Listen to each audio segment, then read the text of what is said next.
Bonjour et bienvenue sur la chaîne Et si on parlait psychologie. Aujourd'hui, on va aborder la victimologie en psychologie liée à la cyberattaque d'ordre général afin de comprendre les impacts psychologiques suite à ces cyberattaques. Allez, on y va. Donc déjà, de l'introduction, on va comprendre qu'est-ce que la victimologie? Eh bien, la victimologie, c'est l'étude des victimes, comme le mot le dit, et surtout des facteurs qui vont influencer la souffrance. Le comportement et le parcours est à prendre en compte également. On va se concentrer sur l'impact physique, émotionnel et social lié au crime. Donc, et même si cette fois-ci, on est sur l'univers numérique, la cyberattaque. L'importance de ces études, c'est de comprendre les expériences des victimes pour développer des stratégies d'assistance adéquates, sensibiliser aussi le public. Et ces études, elles vont permettre de prévenir la revictimisation, bien sûr d'orienter aussi les pouvoirs publics en espérant justement que ces prises en compte liées aux difficultés. Alors, il y a différents types de victimologie. Et oui, donc on a la victimologie qui va être directe, c'est-à-dire que la personne est concernée par l'attaque. C'est vraiment elle qui est, comment dire, l'objet de l'attaque.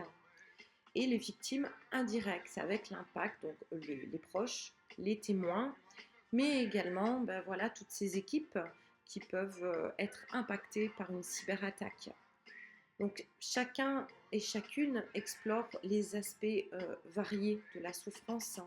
On prend bien en compte une globalité, on est bien d'accord.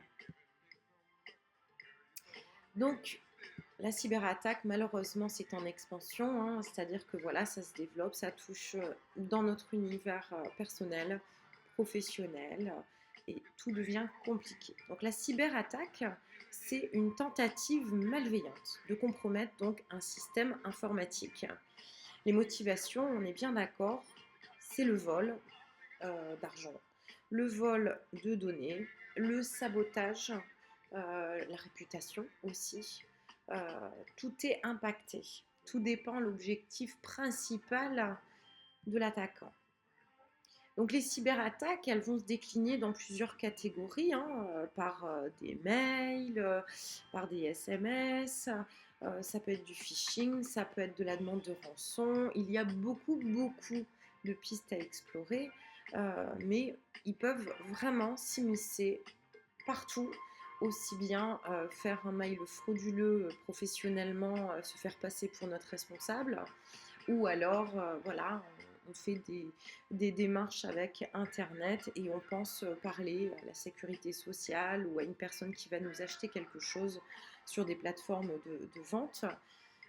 Ça peut être de toute méthode, mais finalement, ça vient attaquer la victime.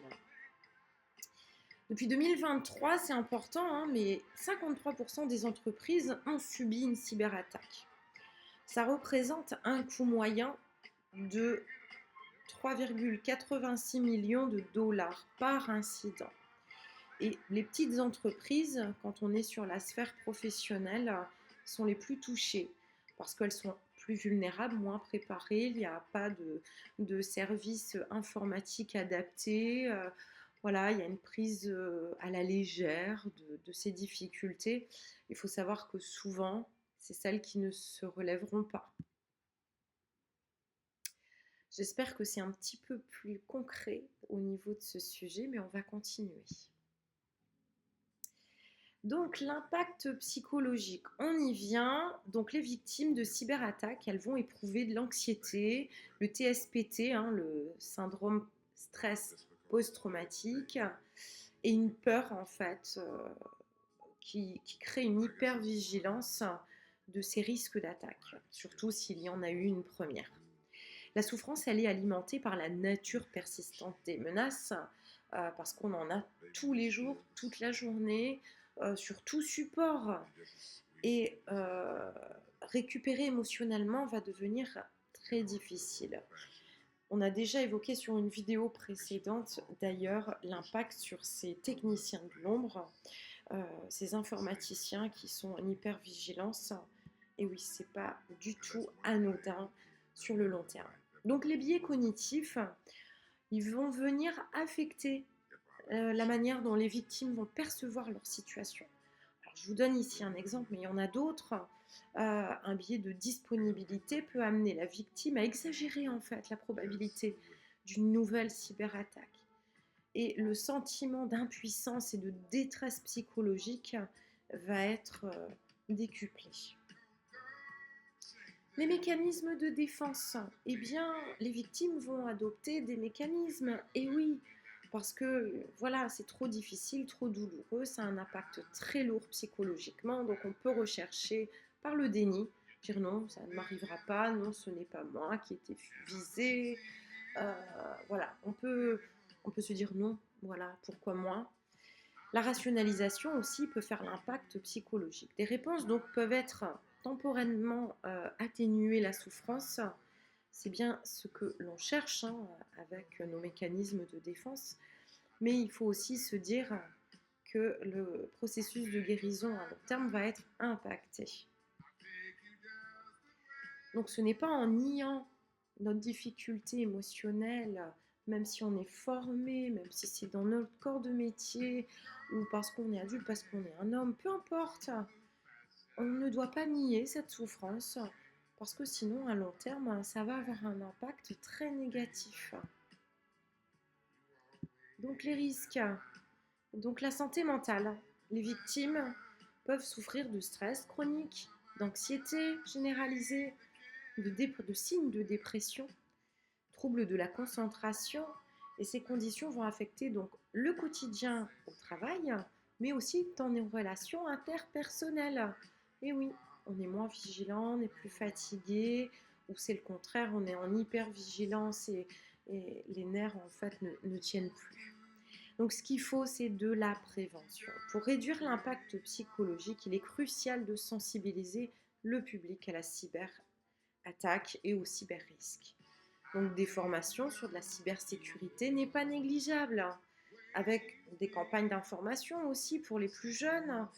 Ça va contribuer à renforcer la résilience et d'être mieux préparé à tout ça. Et les ressources d'aide et de soutien psychologique sont aussi non négligeables. Il y a la partie technique, celle que, voilà, on va être sur la prévention d'ordre technique, mais le soutien psychologique n'est pas négligeable. Par exemple, si voilà, on a vécu un moment difficile, il serait bien voilà, d'avoir un soutien psychologique ou des cellules qui s'organisent professionnellement pour soutenir le après ou le pendant. Les groupes de parole de type APP, je vous renvoie hein, vers une de mes vidéos qui parle des APP, analyse de la pratique professionnelle. Là, on est plus sur du continu, c'est-à-dire qu'on peut aborder ces choses ensemble, en groupe, mieux se préparer émotionnellement et ne pas se sentir seul. Voilà. Donc, il y a des professionnels formés pour aider à traiter l'aspect psychologique. Il ne faut pas hésiter à vous rapprocher. Donc, si c'est personnel, d'aller voir un professionnel en cabinet libéral. Si c'est lié à votre vie professionnelle, il faut en parler au DRH, à votre responsable, d'en parler à la structure. Comment mettre en place des stratégies pour ne pas être vulnérable, pour mieux vivre au travail. Donc, l'APP est un très bon outil qui se met en amont et qui reste diffus, mais il peut y avoir aussi des cellules psychologique en cas de difficulté. Voilà, j'espère que cette vidéo vous a plu. Je vous invite à me suivre sur Ici on parlait psychologie, d'également activer la cloche de notification, de vous abonner pour ne rien manquer des sujets qu'on aborde ici sur cette chaîne. Ils sont très variés, ils sont en fonction de ce que je découvre au cabinet, des demandes de mes patients aussi. Je vous dis à très bientôt sur la chaîne Ici on parlait psychologie.